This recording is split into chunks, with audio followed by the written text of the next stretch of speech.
All right, it's time for Checkpoint, and tonight we've got a heavy discussion ahead of us, and I hope that you'll be able to join us. On the numbers should be on at the bottom of your screen right now, and we're discussing security situation in Kenya, securing Kenya post the IG David Kimayo, as well as Joseph Olelenku. We've got two guests in here with us. The first one to my immediate right is Kagweri Ambogori. She is the chairperson of the Kenya National Commission on Human Rights. Thank you very much for joining us on Checkpoint tonight. Of course, we've got Andrew Franklin, our resident security analyst. Thanks very much for joining us, Andrew. Happy to be here. Yeah, and I'd like to start with a quote from the Global Terrorism Index that sort of challenges the narrative about what's been happening in Kenya. That should be coming out onto our screens right now, and it's really about the numbers in terms of the terror attacks that have taken place in Kenya since 2011. And about 136 of these attacks, the Al-Shabaab has claimed just 10. That quote should be coming up right now.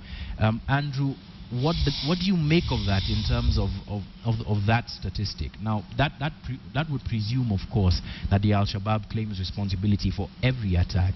But say they did, what would happen to the 126 odd attacks in terms of explaining who's behind that? Well, the explanations would be very shaky if it's not being ascribed to Al-Shabaab. The Al-Shabaab takes responsibility for all the major attacks. It has not taken responsibility in the case of the Thika Road bus bombings in May. But in fact, the question then becomes who has the capability to actually orchestrate violence against security forces, for example, throughout the 3 counties of Northeast Province and in Lamu County, especially this year. Who has the capability, the weapons, the command and control structure, or even the interest to conduct a prolonged campaign? This is not something that you would normally find among common criminals. If anything, if it were any sort of criminal enterprise, it might be something back in what happened in Colombia. But doesn't this build on the rented terrorism narrative that if Al-Shabaab's main body wouldn't claim responsibility for 126 out of the 136 attacks that we've had in Kenya, that would mean that somebody else is doing the dirty work? Yes, John Allen, you're referring to the article in the Sunday Standard, I believe, in which crime cartels were essentially, the finger was pointed at cartels of corrupt business people and high-ranking officials in Kenya who are orchestrating attacks on AP posts, on security organizations, in order to facilitate the smuggling of sugar into this country. Now, remember, Al-Shabaab, until they left Kismayu, they were making a lot of money directly from shipping charcoal to the Persian Gulf. The fact that they withdrew from Kismayu and they've withdrawn from Barawe in no way means they're not collecting a tax, if you will, on lorries that are carrying charcoal to be shipped to the Gulf states. The fact is that sugar that's coming in via Kismayu, via Barawe, Al-Shabaab is also taxing the lorries that are carrying sugar into Kenya. All right. Therefore, if you're talking about rented terrorists, these are groups of people in military uniforms carrying military weapons and actually attacking and overrunning police posts, administration police camps, abducting Kenyan citizens, some of whom have not been returned. I would suggest that if Al-Shabaab can earn money by assisting or facilitating the sugar transporting, the illegal sugar that's shipped into Kenya, then why wouldn't they? It's just another tax to them. More importantly, the article in today's Standard was very, very clear that the corruption, the levels of corruption within the security forces along the Somali border is rife, it's endemic, and it's in fact a major threat to the country's security. All right, let's just go back to this quote for a moment, and in the context of it not being the Al-Shabaab, then wouldn't our security agencies be done wrong in a way for hiding all of the sins of criminals against the umbrella of the Al-Shabaab and not explaining attack by attack who really is responsible? Well, that feeds into the narrative of widespread corruption, doesn't it? Yeah. And also feeds into the very real probability that that information gathering is being stymied, stifled, somewhere within the police. That someone is sitting on a lot of information that's not getting down to the lower ranks. It's not moving from National Intelligence Service. We've seen that in the case of Mpeketoni, where the National Intelligence Service delivered actionable intelligence to the National Police Service, which was unable to respond, according to the IPO, the Independent Policing Oversight Authority report, released, I think, on September 19th, 2014. So, in fact, you'd have to ask another question, though. With the attacks on security officers in Dadaab, would that be part of a crime syndicate? And if it's a crime syndicate, and let's keep this very clear, destabilizing Kenya by smuggling sugar, smuggling other goods into the country, and undercutting the country's economy that way is not really that far off the mark. This is not necessarily a strategic attack on Kenya's economy, but why would Al-Shabaab not want to collect money from wealthy members of a cartel who are more interested in shipping goods in untaxed into Kenya than obeying the law?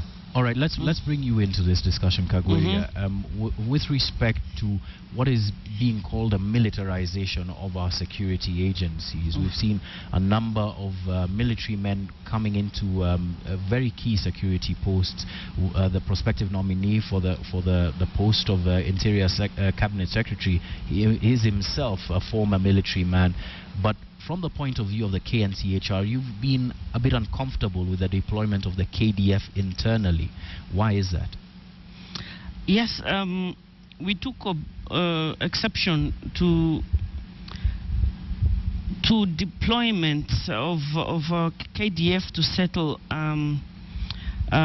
issues and national security issues around the country, because it is actually supposed to be exceptional. Yeah. But it seems to have quickly become the norm. And as the Kenya National Commission on Human Rights, our particular areas of disquiet were the fact that the number of deployments have not been sanctioned by Parliament as required by the Constitution. But I'm guessing a number of people would be thinking, protect the country first, act later, and the military is seen, in spite of what happened at Westgate, as one of the last bastions of a proper, secure and working infrastructure in terms of security. Traditionally, national security organs have operated under the deepest cloak of secrecy, if you like. And there is a tendency to subscribe to the thought or to the concept that our protection, national security, is best protected if it is done in secret. But that's not necessarily the truth. In fact, some best practices seems to point that national security interests are best served when majority of citizens are informed about what the state is doing, why it's doing it, etc.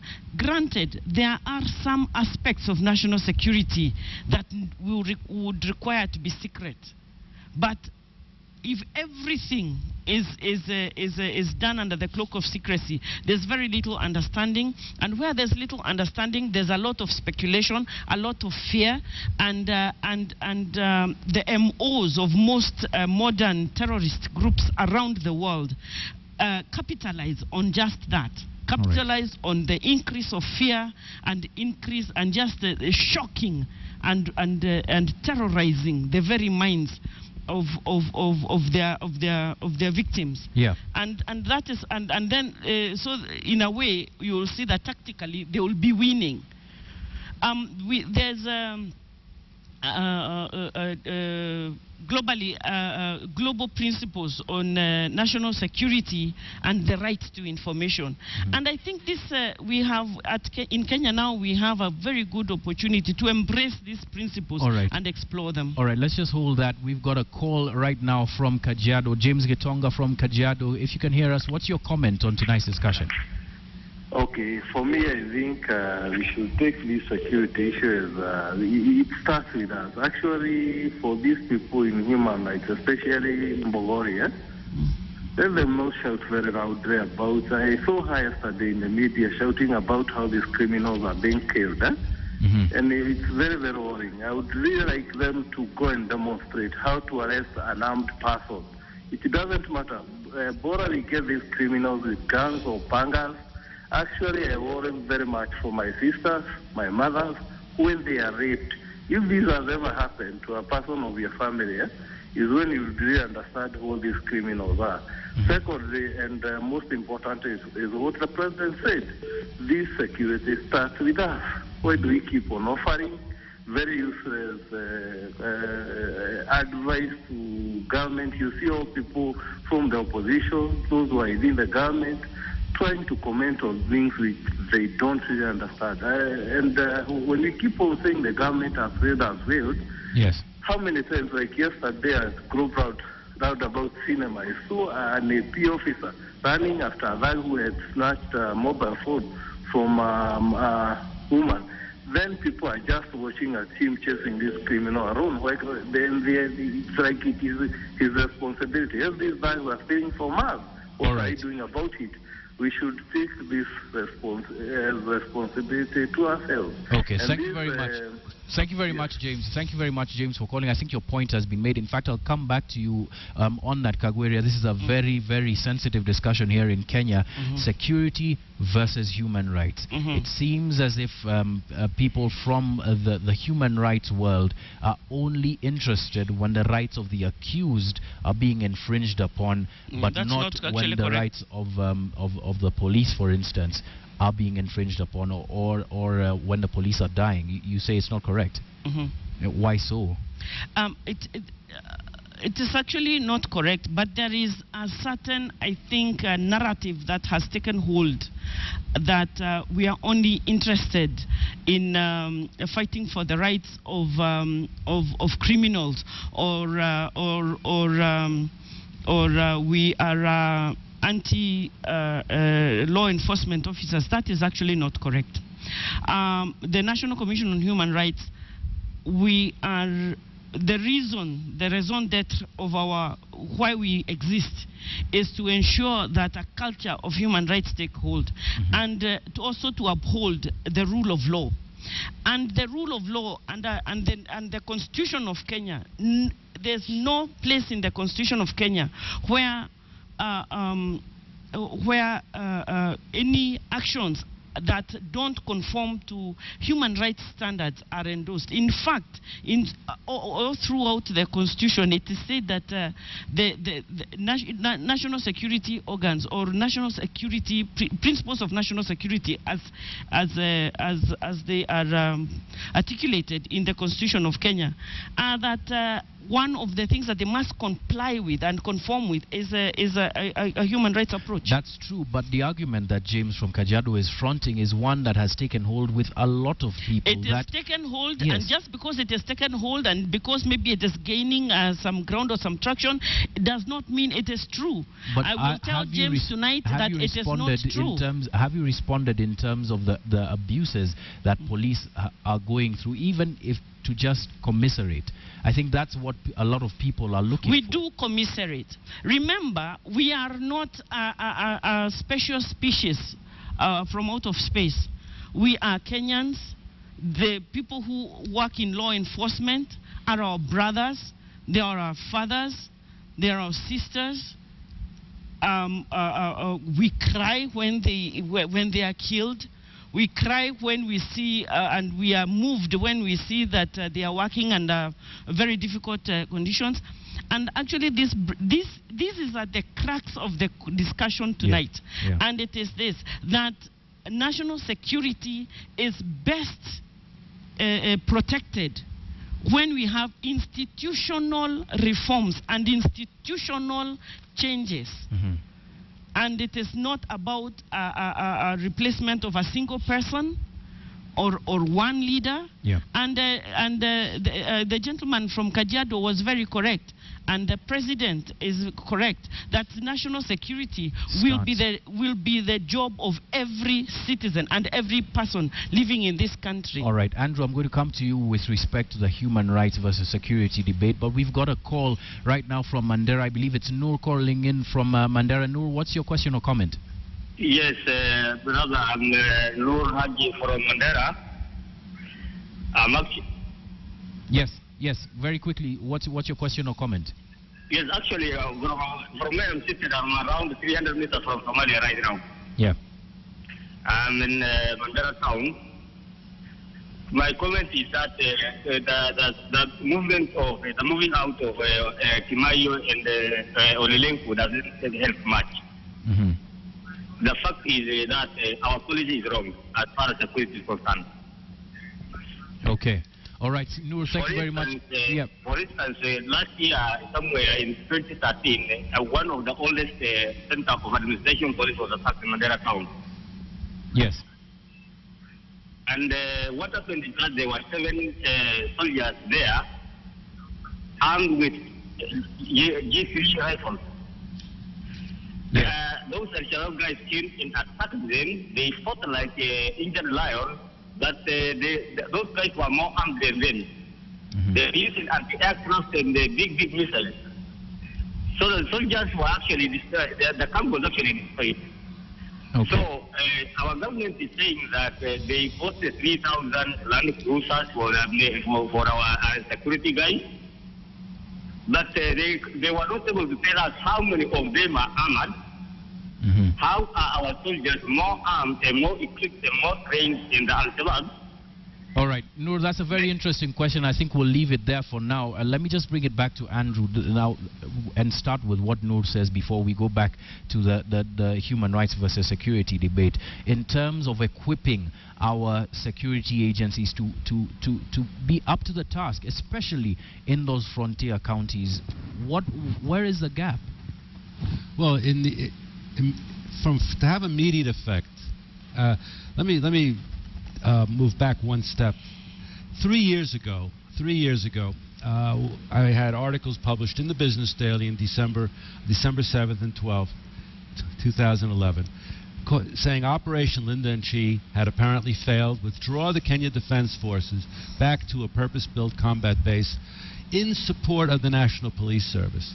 3 years later, our national security posture is severely and significantly eroded, whether it's the number of bodies we have, live bodies we have in the National Police Service, and also the deployment of the Kenya Defense Forces domestically, as well as the increase in the forces initially committed to Operation Linda and Chi. True, but Noor has a specific question. Yeah. Yes, what we need to start seeing is the movement of the KDF of those 6-wheeled armored fighting vehicles that they drove to Westgate a year ago. We need to see them setting off to head into Mandera to man the borders in the short term. In the short term, because we've lost 3 years. As far as the police, the National Police Service, we need to prioritize how we now reorganize and implement the National Police Service Act, of 2011, which has not been implemented, but we're running short of time. We need to reorganize the administration police, find out what the Border Control Unit is all about, the Rapid Deployment Unit. Look at their table of organization. See whether they are, in fact, as a paramilitary police organization of some 60 years, having been formed some 60, 70 years ago, are they organized to engage in operations against Al-Shabaab? All right. This is a good point to take the discussion to another level, where we'd be discussing the prospective nominee for the post of the Interior, Cabinet Secretary for the Interior, Joseph Nkaiseri, and his qualifications are now on the screen. In 1996 to 1997, he went to U.S. Army War College. He's been to the Kennedy School of Government. He was at the Defense Staff College in India. He also went to the Lanett Barracks in the 70s. Yes. He was in Kenyatta University Muteti, a man who seems to have, at least from the point of view of security, a very interesting and very strong educational background, but one perhaps from my own point of view, one that leans towards a militaristic view of things and not necessarily one that's concerned with the interior. John Allen, I think the issue of militarization is very different from the issue of deploying the Kenya Defense Forces within the borders of Kenya.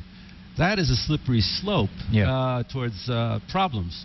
Let's talk about Kaiseri's qualifications. I think his qualifications are excellent. The man is a member of parliament. I think he's very well acquainted with But is he civilian going leadership. to be able to take us to that next level, given the fact that he is a person who was, at least for quite a number of years, based in an institution that checks external threats and not internal ones? Oh, no, not at all. I would suggest that his education has trained him as a military officer, rising through the ranks. You're not just trained in leading troops with a bayonet charge. And I think this notion that somehow retired or former military officers, as a former Marine Corps officer, I think I'm more than qualified to do a lot of jobs that may or may not have anything to do with leading troops across the beach any longer. I would suggest that the kind of training that the Honorable Nekasari got was also included low-intensity warfare, counter-terror warfare, counter-insurgency warfare. I think that we need to look beyond the fact that people may have been in khaki or blue or green for a long period of time, and then look what they've done since retiring, which I think is now 12 years ago. And therefore, I think that if we actually get behind the new cabinet secretary for the Interior and say, look, sir, these are the laws, these are the institutions you have administrative control over. The National Police Service, where the Act is not being implemented. You have the Kenya Forestry Service, uniformed personnel, Kenya Wildlife Service, rangers. Now, interestingly, the KFS forest guards are being trained by the British Army in how to patrol through forest jungles. The Kenya Forestry Service took delivery of a Cessna aircraft in May of 2013, which is equipped to surveil our forests to determine or to check illegal logging and charcoal production internally inside the country, which means the plane is equipped with thermal imaging, heat sensors, night vision. Yeah, but what Kaiseri would be able to do with all of these assets? With what all would those your assets question is be to apply him? them. I would say, can you start combining the air wings of the different uniformed services outside of the Kenya Defense Force? See what our assets are. Also, I think as a former military man, he would also appreciate the difficulty of having the police coordinate action on the ground with air assets. There are people who the fact that there are F-5s or helicopter gunships running airstrikes in Pokat near Kapedo is very strange, because there's nobody on the ground who's qualified necessarily to call for fire. Now, these are things that can be, these are kinks, these are problems that can be worked out if someone appreciates the fact that these are problems that do require 3 to 6 months reorganization and retraining. But we also have to start accepting the fact that we have a serious situation, that we have a genuine insurgency spreading throughout the 3 counties of Northeast Province, also in Lamu County. We also need to start thinking about what sort of security measures we take in the short term. In other words, having a curfew in Lamu County for 4 months, being lifted on December 24th, I believe. All right. But we don't seem to be interested in putting curfews in sub-counties along the Somali border with Mandera, where we've had, in the last 10 days, 64 Kenyans massacred. I'll return to an issue that we had discussed earlier. What would your question be if you were sitting in a committee that would be vetting Kaiseri with respect to the human rights versus security debacle that we were discussing earlier and the impact that it's having on security? What would you be asking him? Well, I would be asking if he would agree with me that these are not mutually exclusive concepts. That is, there is nothing about that's anathema to security in enforcing human rights. I mean, in fact, the real question becomes, why do we bother trying to have a secure country if we can't guarantee human rights to the population? You know, we have a constitution that's 4 years old now. It's not a new constitution any longer. We have laws that were passed particularly pertaining to the branches of our security apparatus. National Police Service Act of 2011. The Kenya Defense Forces Act 2012. The National Intelligence Service Act 2012. And then the National Security Council Act of 2012. None of which have really been implemented. And in fact, the longer we have the Kenya Defense Forces filling in for the police, it means we don't see a need to implement the National Police Service Act and to bring our paramilitary forces up to the level where they can, in fact, and they could, engage Al-Shabaab and other militias. Okay, just hold that thought, Andrew. We've got another call. We've got Sylvanus from Nairobi. Sylvanus, what's your question or comment? Thank you, Nanamo. I just wanted to comment on the issue of national security. Yes. I think it is time, as a country, we are supposed to redefine and understand the concept of national security. Because all along we have been trying to apply the military approach, which has given us very... Sylvanus, before you continue, just turn down the volume on your television set so that we can hear you properly. Okay, it is done. Okay, now carry on, please. I was just saying that as a country, we need to understand the concept of national security. Because you have been relying on military security, which has not given us very positive results. Yeah. Even the GTI results report, which we are just trying to analyze, says that only 10% for the countries which have been using military have been successful. 80% have applied other mechanisms to succeed. That concept of national security has elements which need to be considered in line. For example, we have things like geostrategy approach, which we need to consider when we are applying the effect of our neighboring countries like Somalia. Yes. We have things like border security, where we keep on saying we are supposed to consider and make sure that our military is used to make sure that we protect our borders. Sylvanus, let me interrupt your train of thought and ask you a question, because you seem to know quite a bit about the concept of national security. What would you be asking Joseph Nkaissery were you to be sitting in that room vetting him?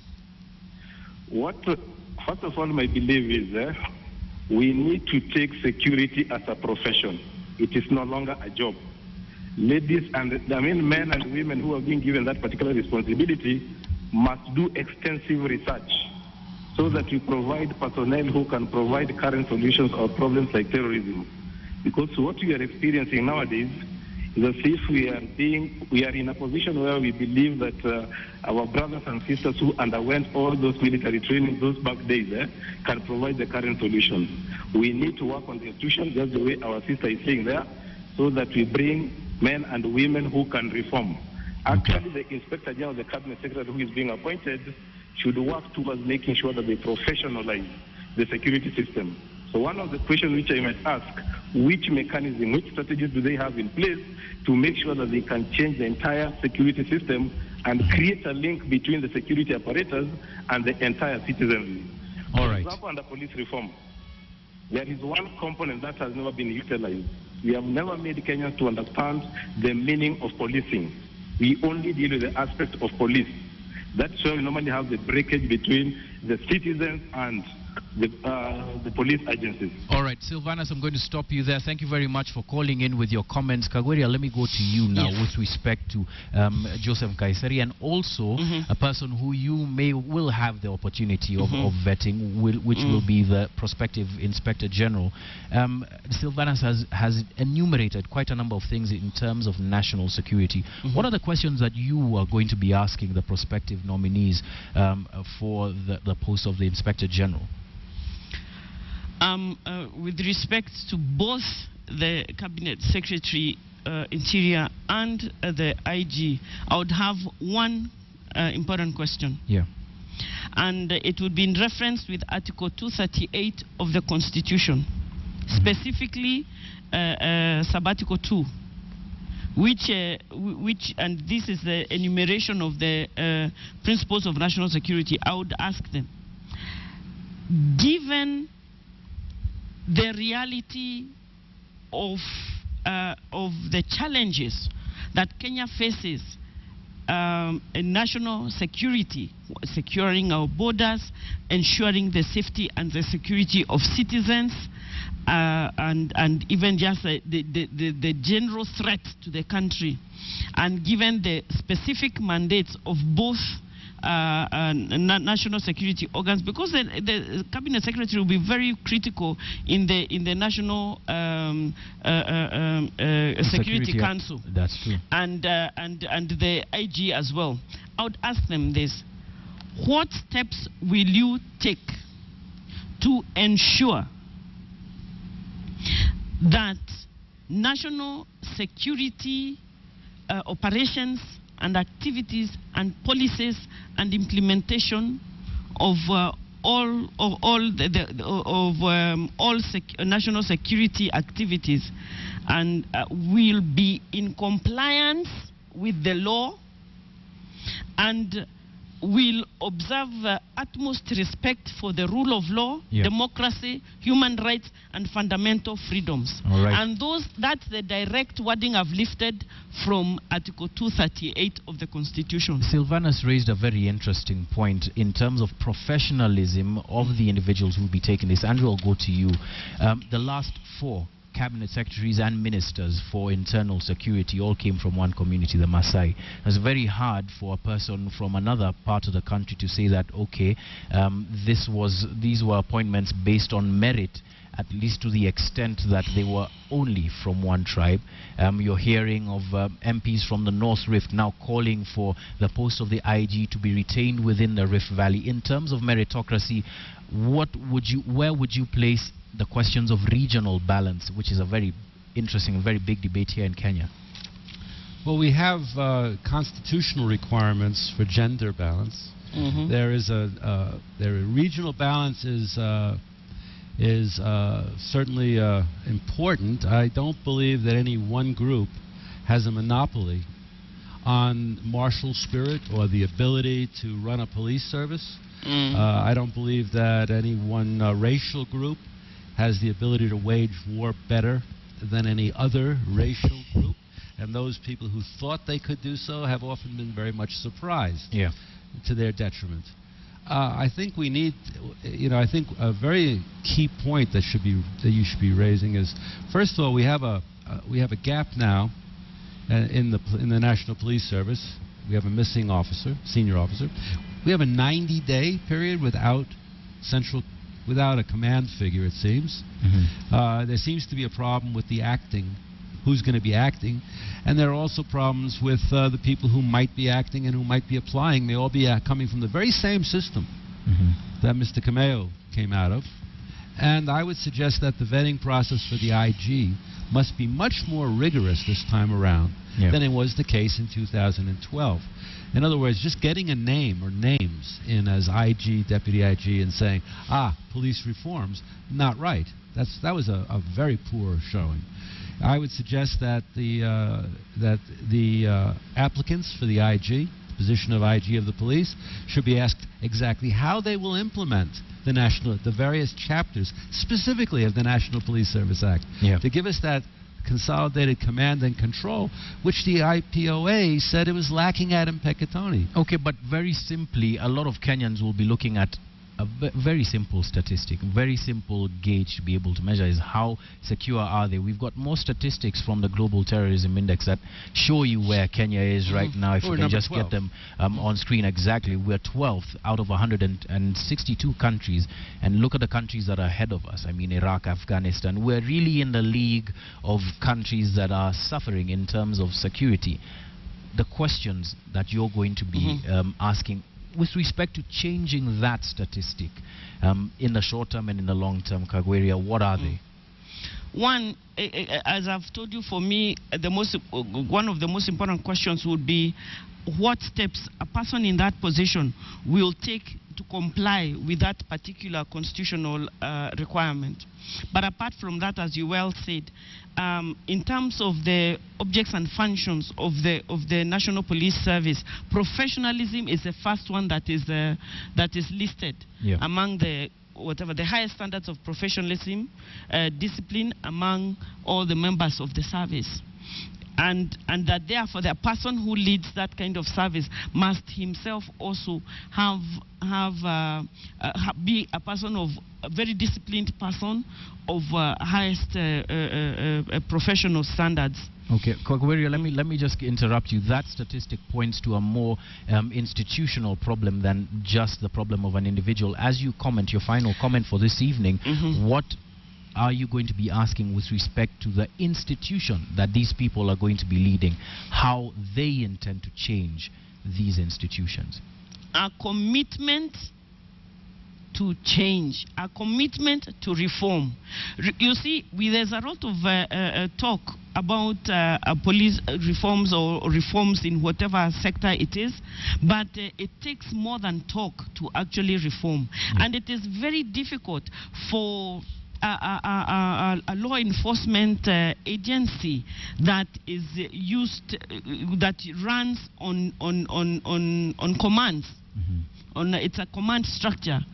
To reform, it is more difficult for them to actually change a modus operandi or the way business actually runs, because this is ingrained, has been ingrained for years, and it's part of the culture of that institution. All right, so you're going to be asking about how exactly they're going to be able to change that culture, or what ideas they have. All right. About ensuring the completion of that transformation for purposes of really completing the reforms. And real reform. And we've got another statistic on the worst attacks of 2013. Kenya again is right up there with the Westgate attack.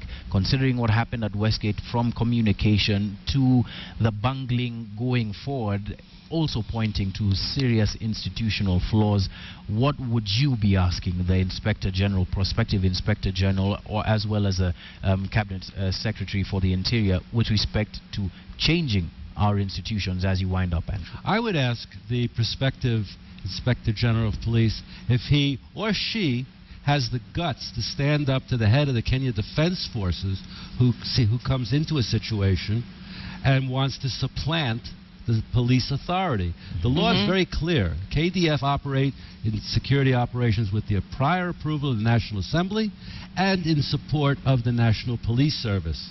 And I would then ask the Cabinet Secretary, are you, sir, willing to back up the Inspector General of Police and tell the military to go back to the barracks if they're not willing to support the National Police Service? All right, very interesting way to end it there. Of course, those discussions are going to be happening in real time. You will be part of them next week and in the coming weeks. Thank you very much for joining us.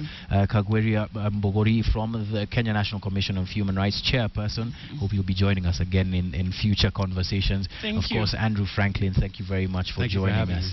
Now, in terms of securing Kenya, there always is a point to the discussions that we have here on Checkpoint. So we're going to go straight into that. What is the point in terms of the discussion that we've had on securing Kenya?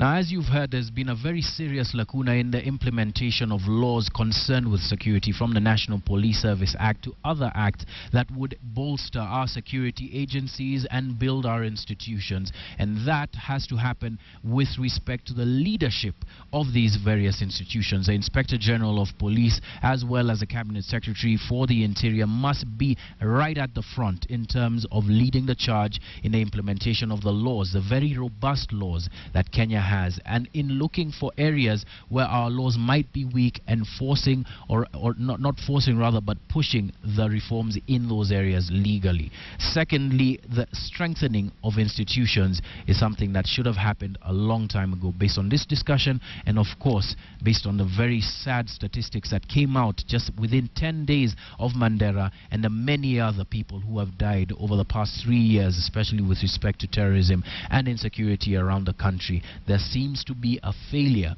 of police and people who are concerned with the discipline forces internally to respond to very many attacks across the country, and therefore the President, the executive, and all arms of government must ensure that our institutions, our security institutions, are bolstered for longevity. And finally, the very interesting question of politics versus merit. It's no small statistic that prior to this prospective nomination of Joseph Kaiseri, the past 3 occupants of that seat all came from one community, whereas they may have had their qualifications. Is merit the first qualification or merit the first consideration when looking at prospective cabinet secretaries as well as the Inspector General of Police? If it isn't, then perhaps that is what needs to change, and that is the point.